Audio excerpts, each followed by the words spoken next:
किसी भी जीव के विकास के लिए जरूरी है कि उसकी मूलभूत आवश्यकताएं पूरी हों। उसी तरह मनुष्य के विकास के लिए भी मूलभूत रोटी, कपड़ा और मकान तो आवश्यक हैं ही, साथ ही आवश्यक है इन मूलभूत सुविधाओं को पूरा करने का आसान साधन और सुरक्षा का एहसास। ठीक इसी लक्ष्य की ओर बढ़ते हुए 4 प्रदेशों के नैतिक दबाव के चलते आखिरकार दिनांक 27 फरवरी 2020 को मोटू चिंतूर ब्रिज को आम जनता के लिए खोला गया और ये संभव हुआ सीमा सुरक्षा बल यानी कि बॉर्डर सिक्योरिटी फोर्सेस की सहायता से।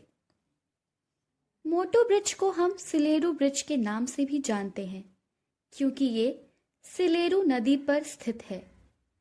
सिलेरू नदी साबेरी नदी की सहायक नदी है जो कि छत्तीसगढ़ और उड़ीसा के बीच की नैसर्गिक सीमा है। सिलेरू ब्रिज उड़ीसा और आंध्र प्रदेश के अलावा छत्तीसगढ़ और तेलंगाना वासियों के लिए भी उपहार स्वरूप है। इस ब्रिज के बनने से NH 326 से गुजरने वाला रांची विजयवाड़ा कॉरिडोर, जो कि अब तक अधूरा था, पूरा हो गया। सिलेरू ब्रिज मात्र 290 मीटर लंबा है, जिसकी आवाजाही शुरू करना इतनी आवश्यक थी कि लोग इसके लिए धरना प्रदर्शन तक करने बैठ गए। असल में इस पुल के निर्माण की वजह से मल्कानगिरी और हैदराबाद की 520 किलोमीटर की अत्यधिक कठिन रास्ते वाली दूरी अब मात्र 14 घंटे में पूरी की जा सकेगी। मोटू ब्रिज एक हाई लेवल ब्रिज है जिसकी लागत लगभग 23.13 करोड़ बताई जा रही है।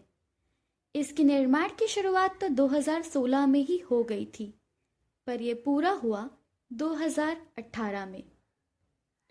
बरसात के मौसम में दोनों राज्यों के सीमावर्ती इलाकों में रहने वाले लोगों को बहुत सी समस्याओं का सामना करना पड़ता था, जिससे उन्हें अब राहत मिल चुकी है। उड़ीसा के लोग अब हैदराबाद, भद्राचलम, राजमुंड्री, खम्माम जैसे शहरों से अपने व्यापार का सामान आसानी से ट्रांसपोर्ट कर सकेंगे। इतना ही नहीं, इस पुल के निर्माण से इस क्षेत्र के व्यवसाय में काफी वृद्धि देखने को मिल रही है। नक्सल प्रभावी इस क्षेत्र में विकास की बढ़ती रफ्तार एक अच्छा संकेत है। इससे नक्सली गतिविधियों में भी कमी आ रही है। सीमा सुरक्षा बल का योगदान इस निर्माण के दौरान बहुत सराहनीय है, क्योंकि इनकी तैनाती के बिना रेड अल्ट्रास की मौजूदगी में पुल का निर्माण और क्षेत्र का विकास संभव नहीं था। इस पुल पर अब 24x7 अंतरराज्यीय बस सुविधाएं भी मिलेंगी। मल्कानगिरी और बाकी 3 राज्यों के बीच व्यवसाय को भी बढ़ावा मिलेगा। माओवादी हमले रोकने में भी ये पुल बहुत मददगार साबित हो रहा है, क्योंकि सुरक्षा बलों को अब राउंड द क्लॉक पेट्रोलिंग करने में होने वाली कठिनाइयों में कमी मिली है।